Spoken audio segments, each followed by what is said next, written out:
Hey everyone, welcome back to Winden, and welcome to the final episode of the town set in 1986. So after today, we are going to be moving on to building this city in the modern day, and today we're just going to be wrapping up the final touches, basically just finishing off the year 1986 for the town. So to start off, as you can see right off the bat, I got rid of the industrial warehouses that have been there since we first started out the city in 1953, and all along I always planned on at some point removing those warehouses or repurposing them. I never really knew which one I was going to do, but I ended up deciding to simply just destroying them and rebuilding rather than repurposing them. And I always wanted to replace it with some sort of nice little area with some apartments and some smaller offices. So that is what we have going on right now on screen. So I used one office, which is the first building I placed there, just a little shaped like an L. And also this apartment building asset right here, which I did color red, as you can see, although I do change that back to a grayish color. For one, it actually matches very closely the office building. As you can see right there, that office building is basically gray and white. So it matches that, makes it look like they were built at the same time, maybe by the same architects and such. But also, once we get to the modern day, that'll allow me to make a simple little upgrade, right? Since there's not going to be too much that I'm going to change in this area, but that'll be something very easily that I can simply just go in and adjust, whatever color I want. So I'll probably go with red since I do like that color on this asset. So that's something easy I can do when we move to the modern day with this asset here. But so I wanted to make some sort of courtyard in the middle, since that one building, as I already mentioned, that is gray and whitish is an office building. So it's just be a nice area, right, for both the tenants of that apartment building, but also the people who work in whatever office that is. So somewhere just to, enjoy lunch or just whatever it may be, just go outside for a change or something like that. But yeah, so another thing that at first I just kind of messed around with, just to, kind of get a feel of if this would look any good. And then as I was doing, I was like, yeah, this is something definitely worth recording, and it's gonna add some nice detail. And that is more or less making, I guess, my own road here, since it's not my own road, obviously, since the road I am using here is just that flat pavement textured road, which I think comes with network extensions too, if I'm not mistaken, some mod like that. But just adding these simple lines here, once again using the intersection marking tool, I think it's called again. But yeah, just adding some lines, making lines for where cars would be parking, where the dotted lines there, and then just outlining the general road lanes and such with the lines on the outside. And then I also decided to add those curbs, which are bordering the tile decal in that little office apartment complex area. But the curbs are definitely pretty large. They definitely stand out as being a bit too overscaled, at least for this purpose, because I'm pretty sure they are intended for to be used as like a protected bike lane or something like that. Of course, dividing the bike lane from the actual lanes the cars use. But I still use it nonetheless, just to easily distinguish between the plain pavement area, which is going to be where the cars are driving or parked, whatever it may be, and then from the sidewalks and areas where the pedestrians are. So I think it turns out nicely. Just, as I said, even though it is pretty large, I think it's just a nice added detail that otherwise wouldn't be there.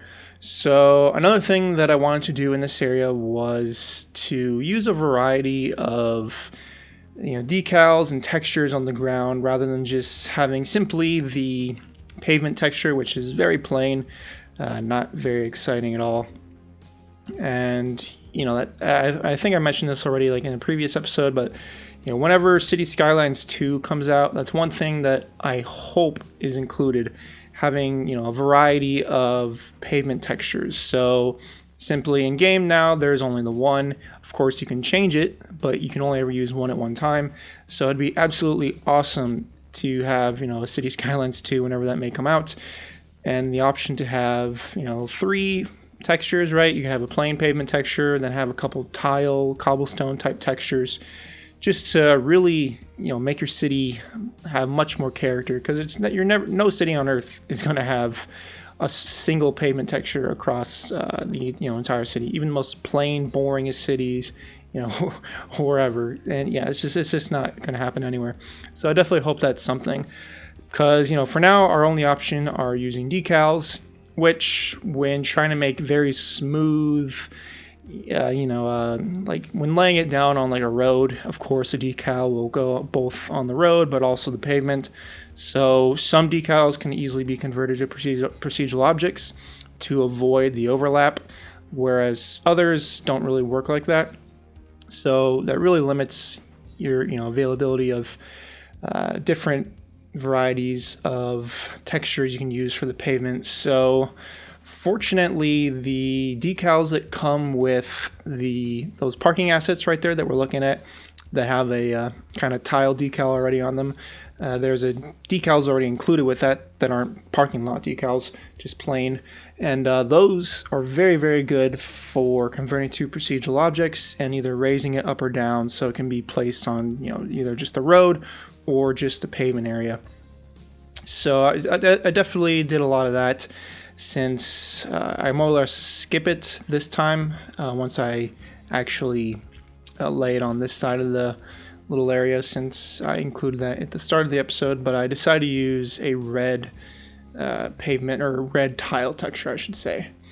But yeah, so on this side, I was a little less certain on what I wanted to build. See, as you can see, the red tile there. And I used these, just general apartment assets that are pretty nice. I've used them already a couple times in the city, so that's why I wasn't at first wanting to use them.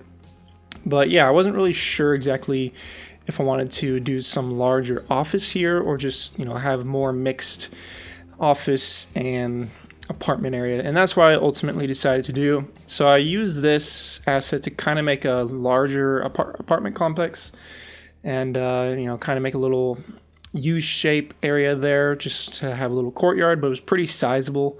So what I ended up doing was just making a large little grass area here, which I eventually put a little playground there, for the kids, of course, and then also some chairs and tables and stuff.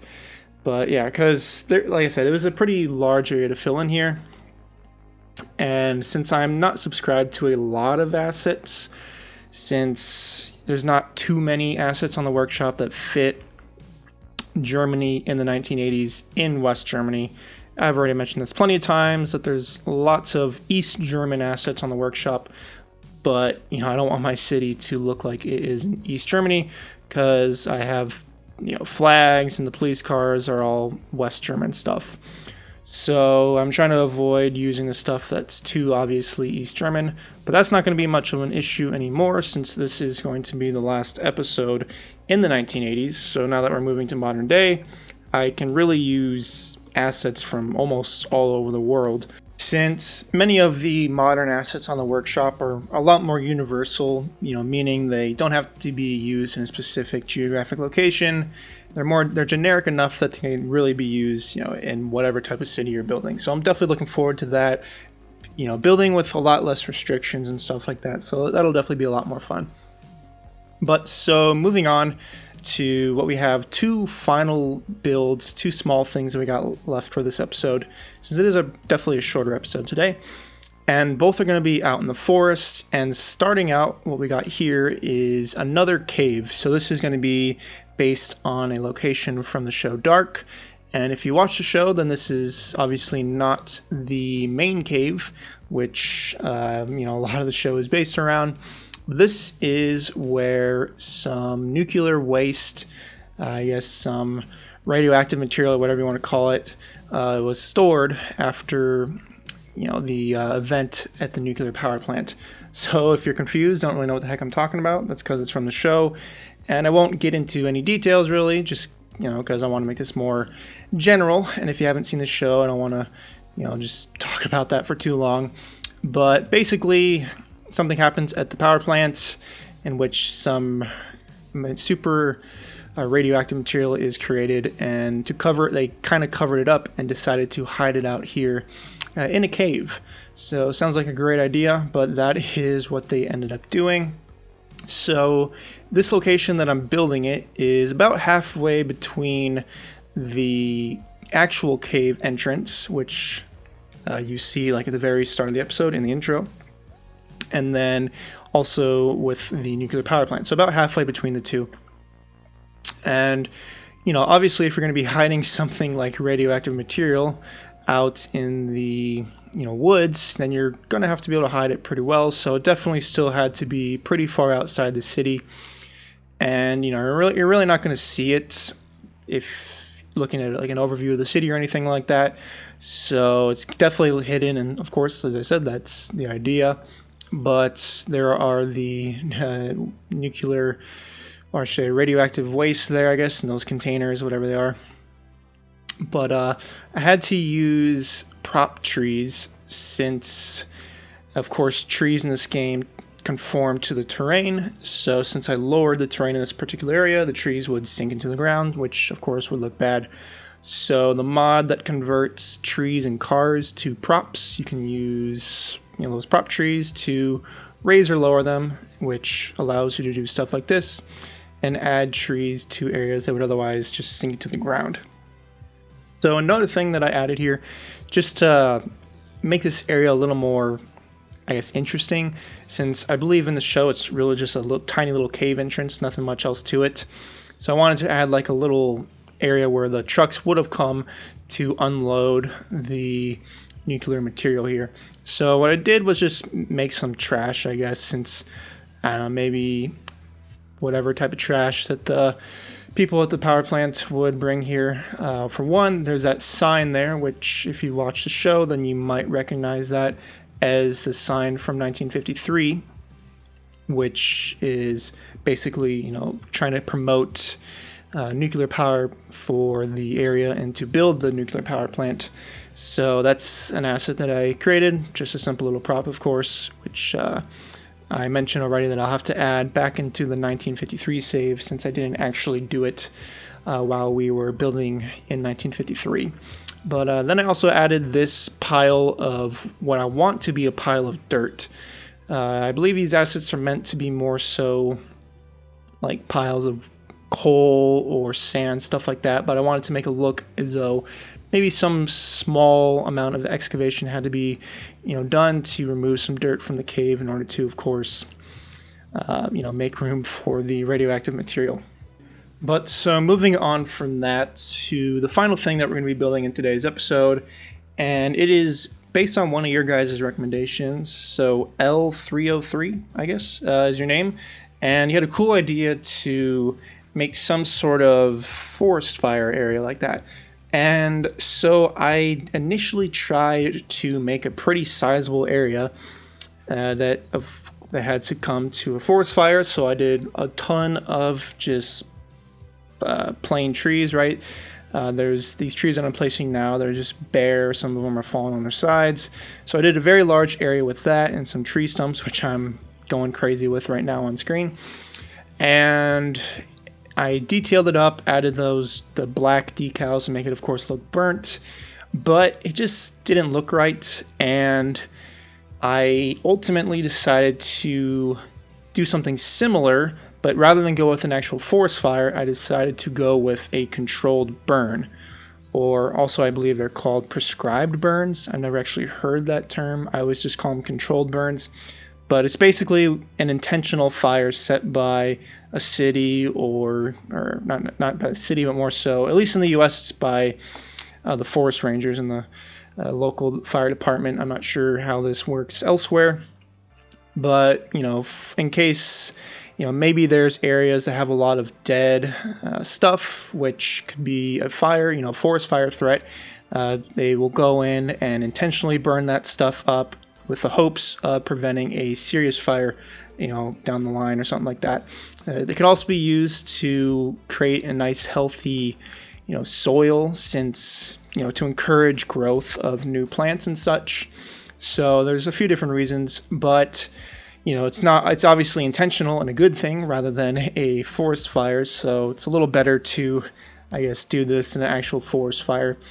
But yeah, so what I'm doing here is just adding the fire animated props, I guess, which are actually vanilla, as well as I decided to use steam, since compared to the smoke props, the steam ones have a much wider kind of base, which looks better because it looks as though just an entire area is just kind of smoking, compared to the smoke, which is more like meant for smokestacks and stuff like that. It goes straight up.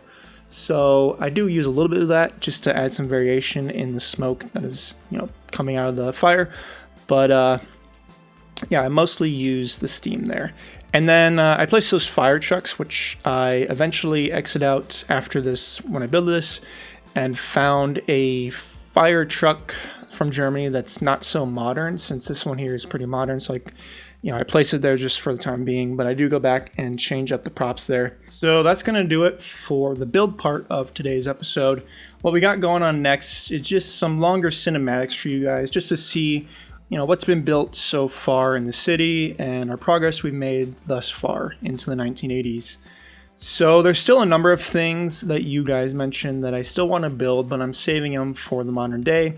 So basically, if you commented something and I liked it or mentioned that I'd be building it, then I'm probably saving it for the modern day rather than building the 1980s, since I don't have as many ideas for the modern day compared to I've had, for the 1950s and 80s. So I'm not really sure how many episodes we're going to have for Winden in the modern day.